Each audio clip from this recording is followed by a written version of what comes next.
Mindezek után higgyük el a pszichiátereknek, amikor azt mondják, hogy nem sokára új áttöréssel fognak előállni. És ha a pszichiátria nem működik, akkor mihez kezdünk?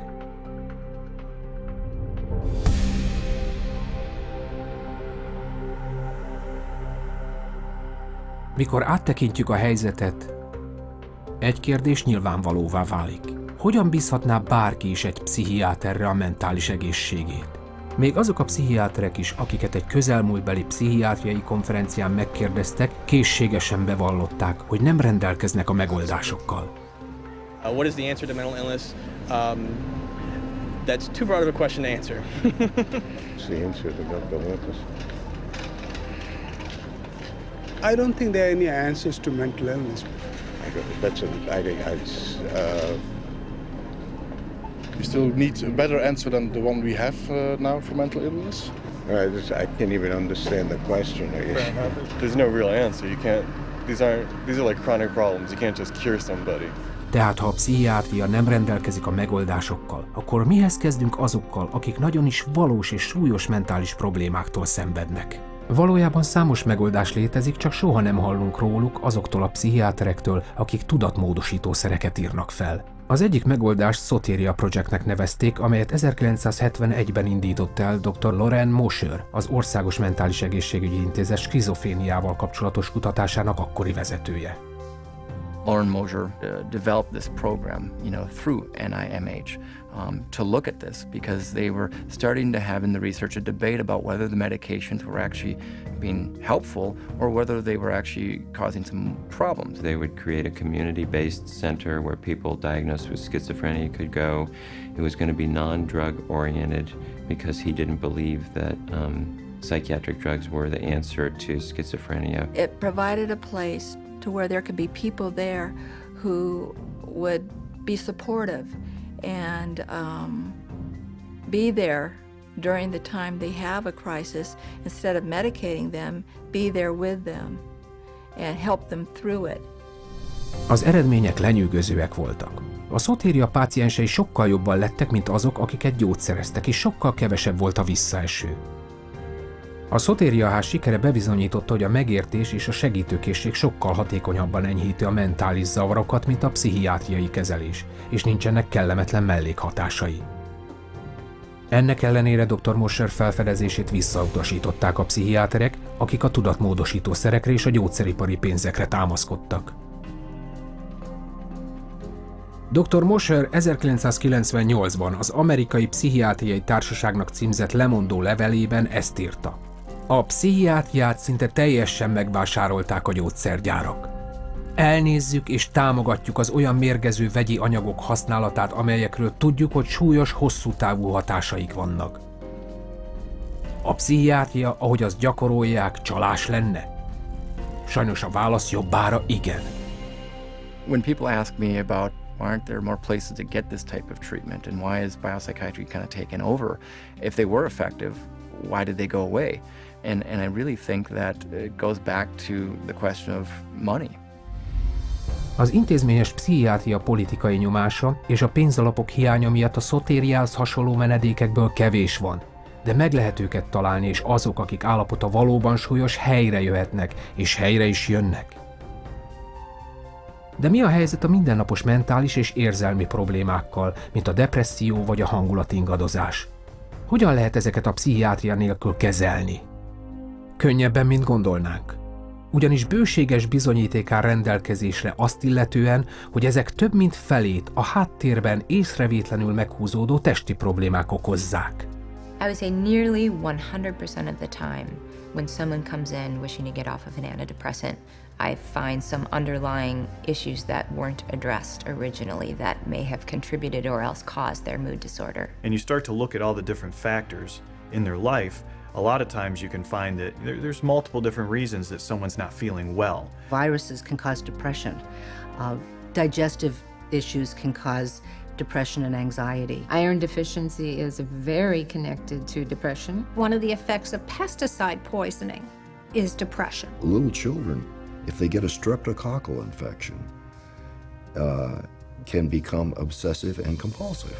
I've seen people with bipolar disorder manic depression who have food allergies. Pretty much any kind of psychiatric problem can be associated with a low thyroid state. A ton of difficulties that a person has that can manifest itself as a supposed mental illness, but you fix the hormone, you fix the gland, you fix the nutrition.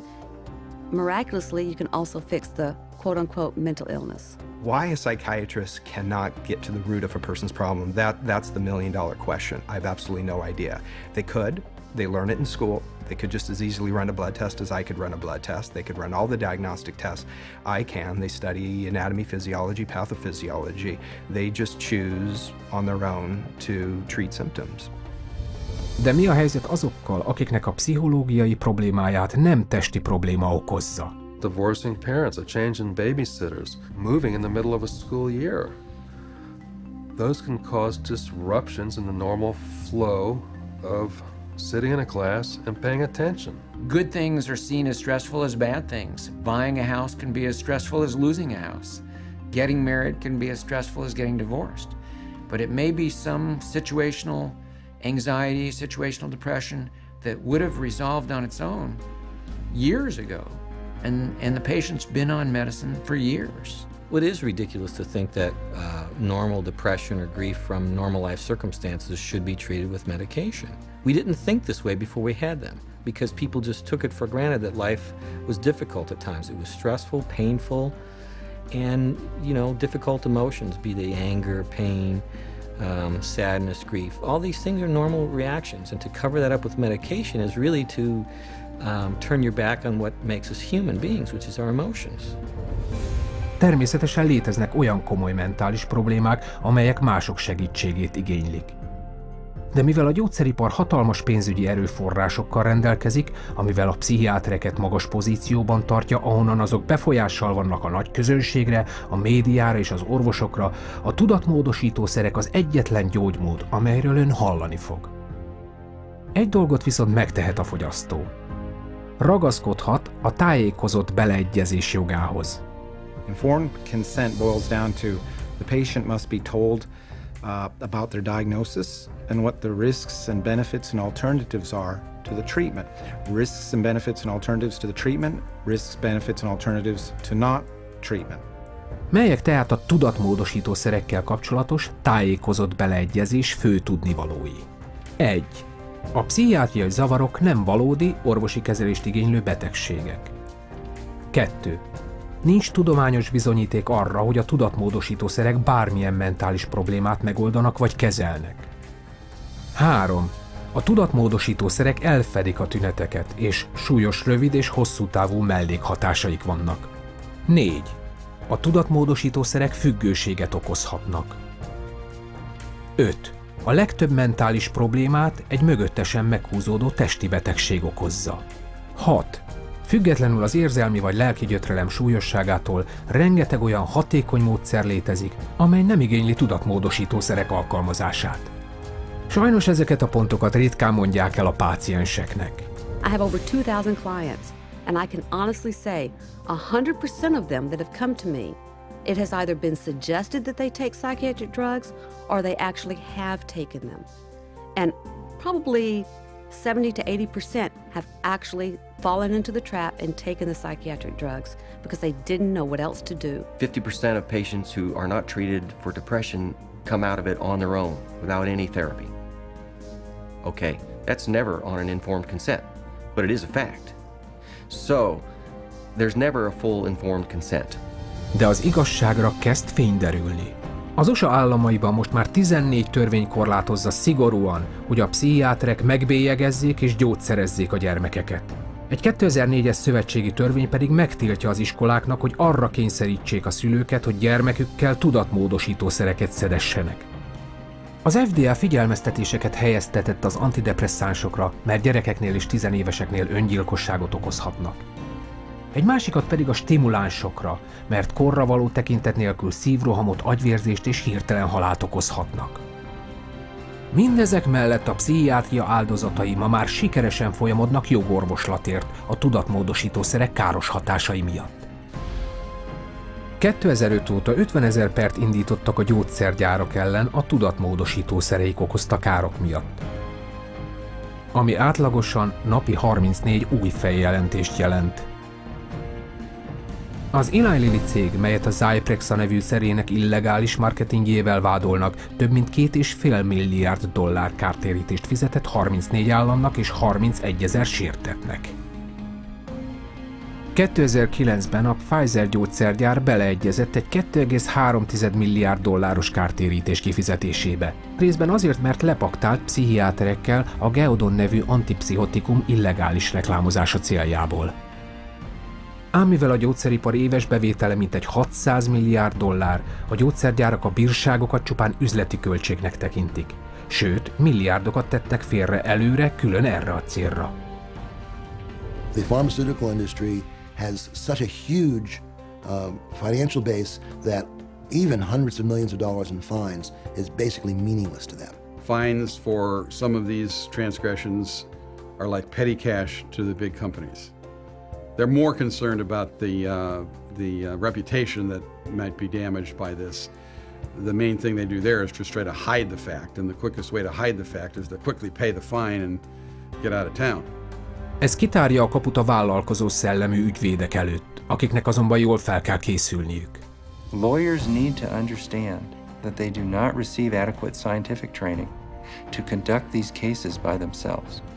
They need to gather together a team of experts who will help them to do these cases wisely and well. And then other people will begin to see the rates of success that we have had over the last 12 years doing what I call science-intensive litigation. You have to go to the experts in the field and say, okay, you know, bring your expertise to bear, come to court, and tell people what you know. I have found that there's an overwhelming number of people that when they see the atrocities that have occurred with psychiatry and the way people have been treated, they are very willing to come over and testify against psychiatry and testify against techniques that are being used. Az igazságszolgáltatás csupán egy terület a sok közül, ahol az emberek felemelik a szavukat. Ön is segíthet, azzal, hogy továbbadja ezt a dokumentumfilmet kollégáinak, ügyfeleinek, pácienseinek, barátainak és szeretteinek. Ezzel egyben megválaszolja az utolsó kérdést is. Mit tehetek én, hogy megvédjem világunkat a pszichiátria és a tudatmódosítószerek jelentette veszélytől? Ismerje meg a tényeket. cchr.org